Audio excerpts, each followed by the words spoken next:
Hello everyone, welcome to the program. I'm Joke Rogers in Lagos. The U.S. government has imposed sanctions on the head of Sudan's army and de facto President General Abdel Fattah al-Burhan. The U.S. Treasury Department is accusing General al-Burhan of destabilizing Sudan and undermining the goal of a democratic transition. Another charge against the general is that of lethal attacks against civilians, including in schools, markets and hospitals, alleging routine and intentional denial of humanitarian access. Sudan's foreign ministry has dismissed the sanctions as immoral.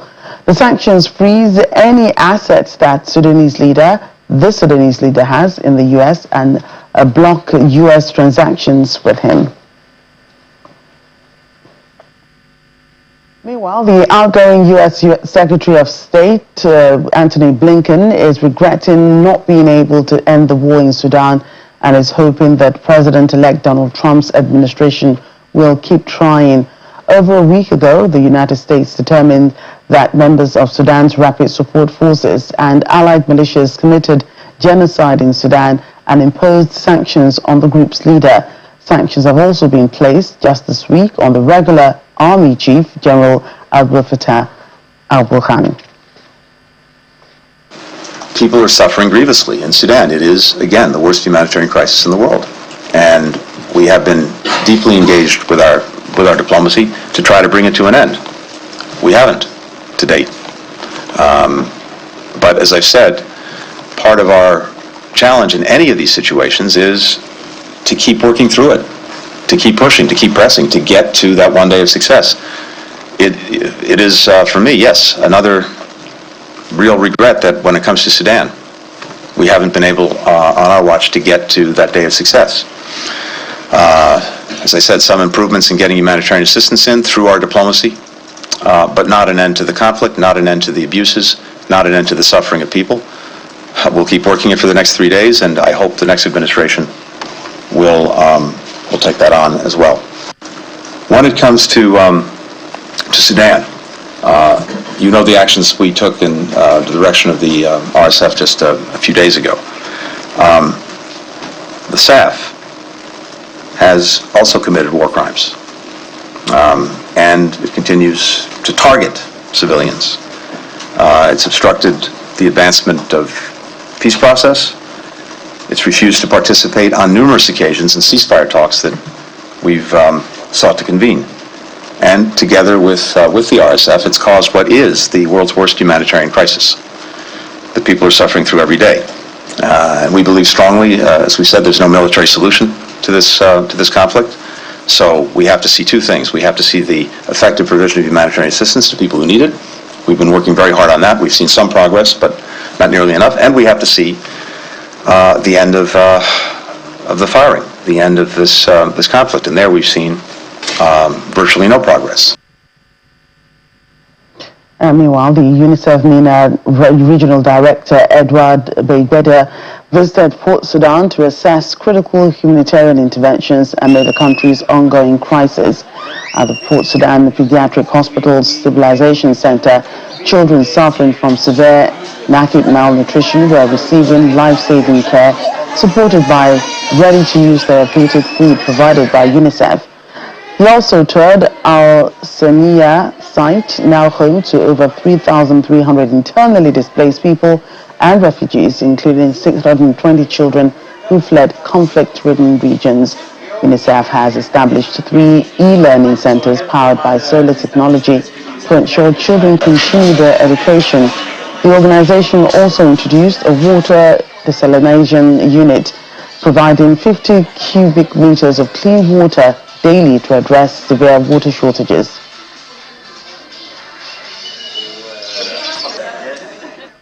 Let's get more on this. Joining us to discuss the situation in Sudan is Global Affairs Analyst Adebayo Oluwake. He joins us virtually from Lekki in Lagos. You're welcome to the program. Thank you for having me. Right, first, Hamdan was sanctioned. Now al-Burhan. Will this affect the people in Sudan directly? Well, the argument actually could also be that those sanctions won't affect these two gentlemen in any way, talk less of affecting the population that has been bearing the brunt of this unfortunate civil war. Sudan has had a long history of armed conflict. It's doubtful if at any point in its history over the past 40 years, if the people of Sudan have had peace at all. Perhaps the only difference in the conflict we have at the moment is that Khartoum and Omdurman, the twin city that serves as capital together with Khartoum, were never affected by previous conflicts until now. Otherwise, the population of Sudan have consistently been suffering from one form of conflict or the other. But definitely, it is doubtful if General Dagalo or General Al-Burhan will be affected by these sanctions because they don't really move around, if you look at it. And sanctions essentially just tend to restrict movement and then somehow curtail economic resources or the ability of the actors to engage in economic activity. It is doubtful as well if these two persons engage in any economic activity beyond the immediate environment of Sudan and our immediate neighbors. You're familiar with Sudan. Give us an idea of the condition of the civilian population now compared to what it was before. Well, the Sudanese civil war will be 2 years old in April. And within this period, a lot has changed.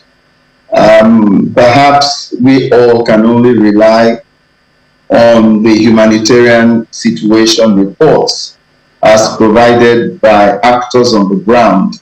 And mainly, I would say, perhaps the Office for the Coordination of Humanitarian Affairs of the United Nations, that is OCHA. As you know, Sudan has about 48 million people after the separation of South Sudan.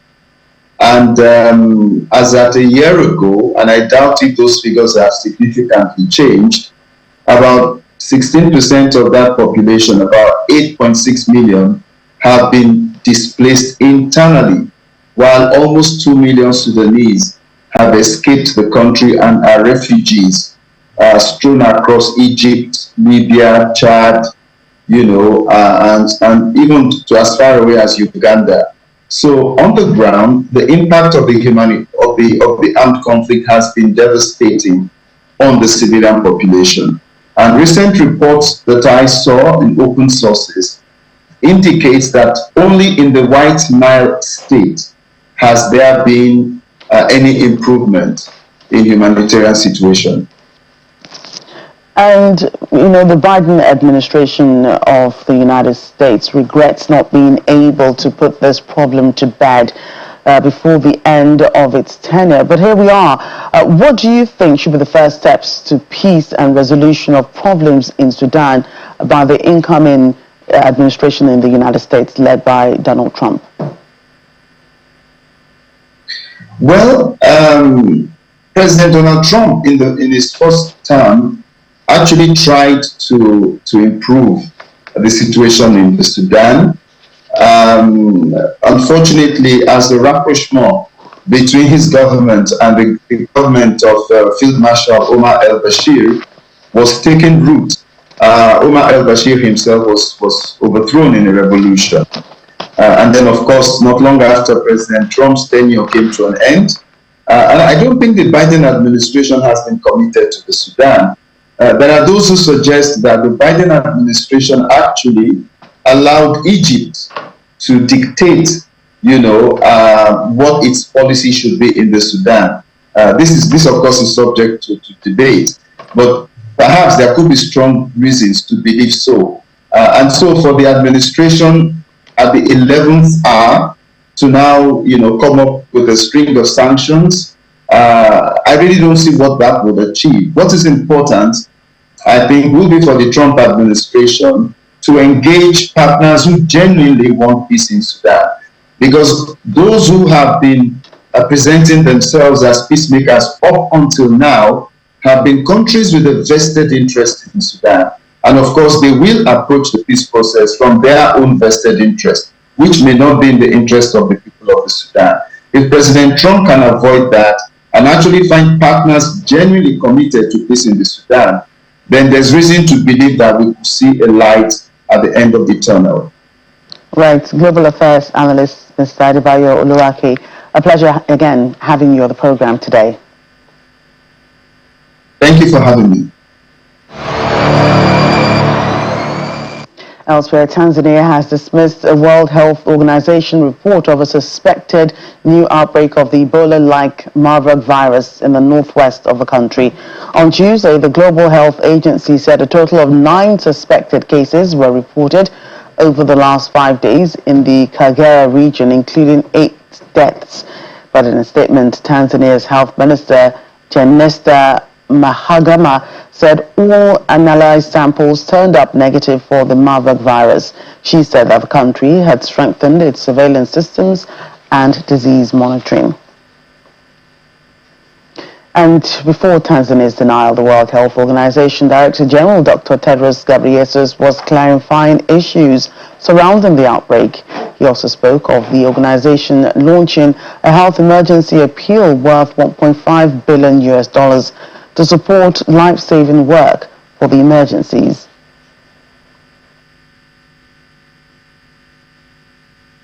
WHO received reports of suspected cases of Marburg virus disease in the United Republic of Tanzania.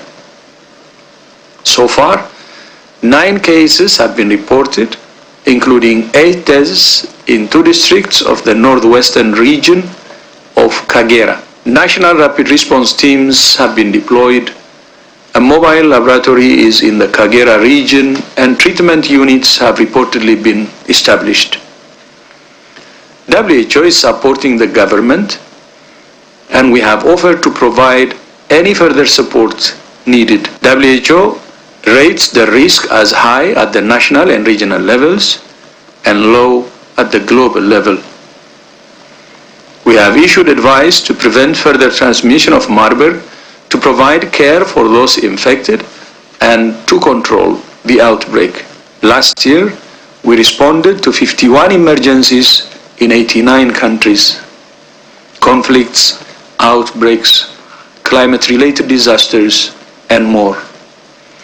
In 2025, WHO estimates that more than 300 million people will need urgent humanitarian assistance. Today, WHO launched its annual health emergency appeal with an ask of $1.5 billion to support our life-saving work for the emergencies we know about and to react swiftly to new crises.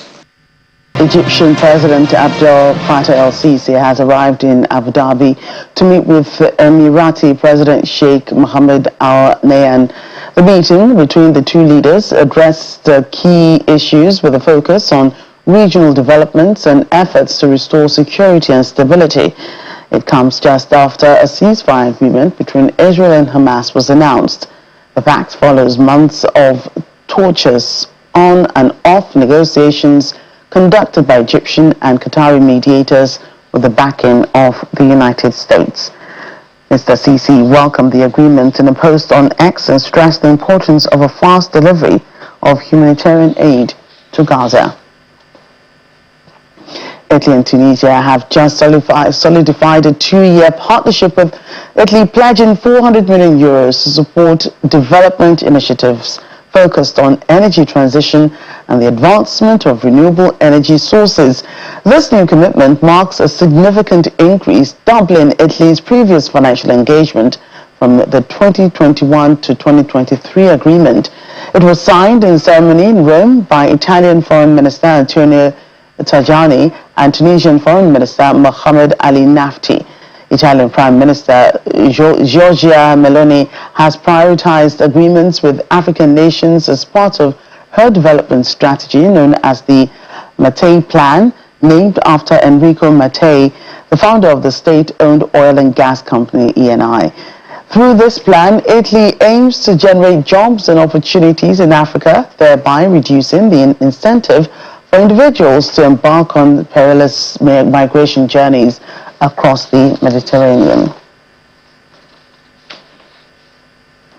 In South Africa, business leaders are advocating for debt restructuring, innovative financing solutions, and equitable representation in global financial institutions. They say this should help them tackle Africa's fiscal challenges and drive development. These calls were made at the pre-World Economic Forum business breakfast held in Johannesburg, where government ministers and industry leaders convened ahead of South Africa's participation in the upcoming WEF annual meeting in Davos, Switzerland. Our South Africa correspondent, Innocent Samosa, filed this report.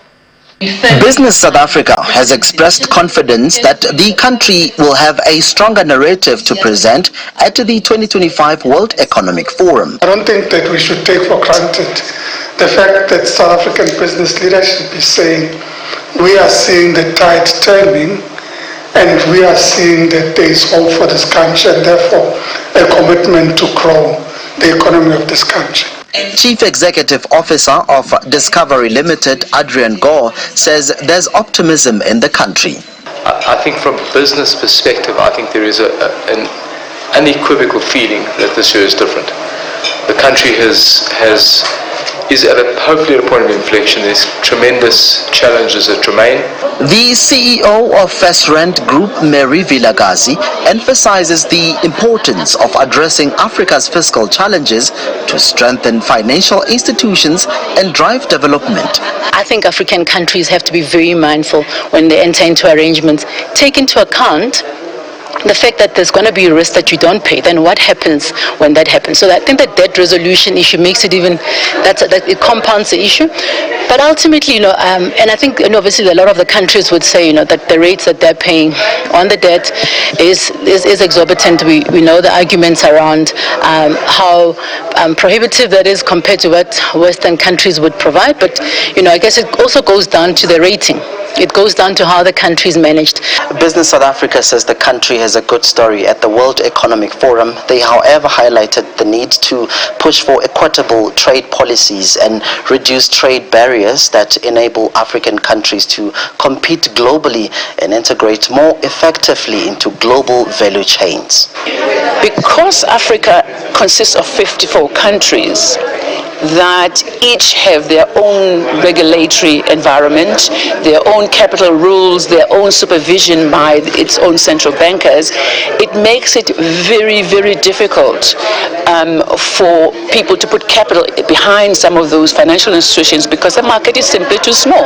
As South Africa prepares for the 2025 World Economic Forum, all eyes will now be on how these efforts translate into tangible outcomes on the global stage. From Johannesburg, South Africa, Innocent Samosa, Channels Television News.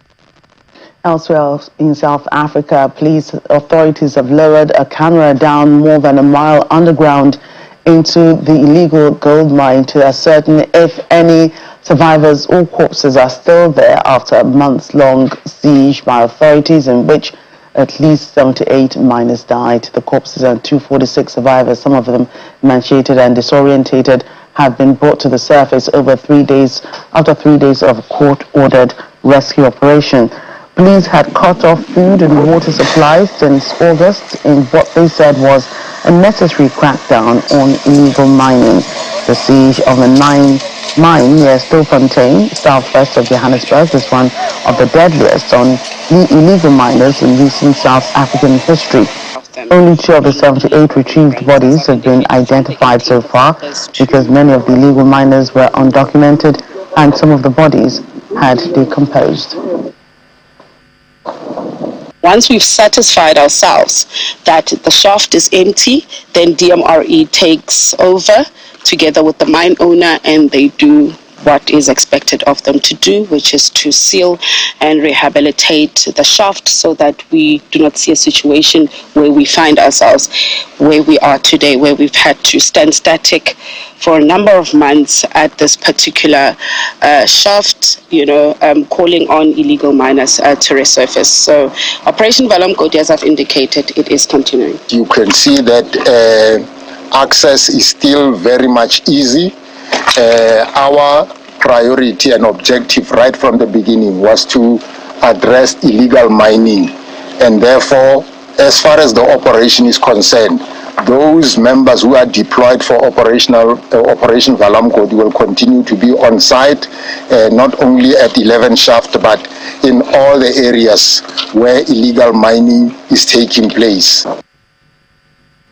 Hey, Nigeria, the federal government is promising to respond to transparency requirements in the implementation of the Paris Agreement. The national coordinator of the Reducing Emissions from Deforestation and Forest Degradation in the Ministry of Environment, Mr. Moses Ahmed, stated this during a meeting with the delegation from the Food and Agriculture Organization in Abuja. Mr. Ahmed stressed that Nigeria will continue to strengthen its institutional and technical capacity to respond to the transparency requirements of the Paris Agreement. To the Paris Agreement is launching this project today, which is to anchor on the capacity building initiative for transparency that was established in 2016 by Jeff at the request of parties and at the request of the Paris Agreement to promote transparency and accountability in reporting climate action on the climate change convention. This GEM-funded project seeks to support Nigeria in meeting the enhanced transparency requirement defined in Article 13 of Paris Agreement. The transparency provisions of the Paris Agreement requires developed countries to 1. Regulate, monitor, analyze, and report the national GHG emission by source and removal by sinks. 2. Provide information necessary to track progress towards achieving their nationally determined contribution indices. 3. Provide information related to climate change adaptation and mitigation. And also provide information on financial technology transfer and capacity building support needed and received. And still in Nigeria, one of the country's foremost educational institutions, the University of Lagos, has conferred honorary doctorate degrees on the Director General of the World Trade Organization, Dr. Ngozi Okonjo-Iweala, the DG, co-founder of GT Bank PLC, Mr. Fola Adiola, and the Managing Director of Sahara Power Group, Mr. Kola Adishino. The university also recognized Dr. Okonjo-Iweala as the first African woman to lead the World Trade Organization and for introducing significant reforms in Nigeria's financial sector. The university honored Mr. Adiola for his pioneering role in the Nigerian banking sector and for founding the Fate Foundation, an NGO mentoring young Nigerian entrepreneurs through training and loans. Mr. Adishino, an alumnus of the university, was recognized for his innovative contributions to the energy industry. The 3 distinguished Nigerians were awarded a Doctor of Science honorary degree by the university at its 55th convocation ceremony. My fellow honorees and I set out to be net providers and contributors, not dependents or drain to our families and society. And by God's grace, our contributions led to an exponential impact on our community and our country, Nigeria. This is compound interest. Tasks and actions that accumulate and multiply over time until they become something bigger than oneself. The average ordinary citizen today faces enormous pressures: hunger, inflation, unemployment, poor healthcare provision. Poverty is practically chasing you and is right behind you. I can stand before you today because I know what poverty feels like, whether you believe it or not. As you graduate and step into the world of work, think about your choices and your actions. What steps can you take today that will create a compound interest effect in your life? I offer you 3 keys that, when implemented, or used consistently will keep you on the path to success. The first is invest in human capital. The second is learn to live on 90%. And the third is work hard in humility. Congratulations to all. Well, that's our program today. Thank you so much for watching. I'm Joke Rogers.